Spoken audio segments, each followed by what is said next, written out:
Hi, mein Name ist Sandra Hunke, Anlagenmechanikerin SAK und ich erkläre euch heute das Systembot Nexus von Caldawai. Das Systembot Nexus von Caldawai, auch SBN genannt, ermöglicht euch eine einfache Installation der vormontierten Nexus Duschfläche.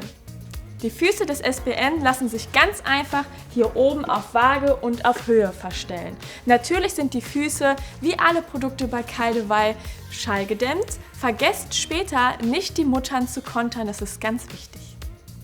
Das robuste Material ist ideal geeignet für Punktbelastung, somit entstehen keine Risse an der Silikonfuge.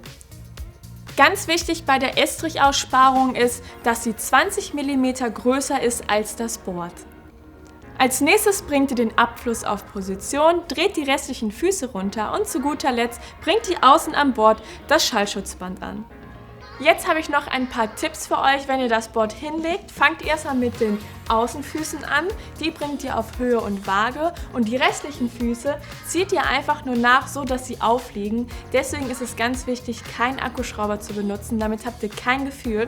Deswegen nehmt ihr einfach den guten alten Schraubendreher.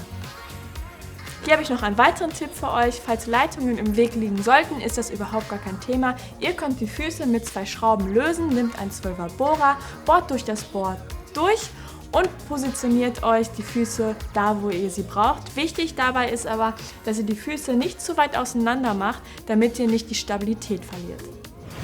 Zu guter Letzt bringt ihr den Abfluss auf Position und dreht die restlichen Füße runter.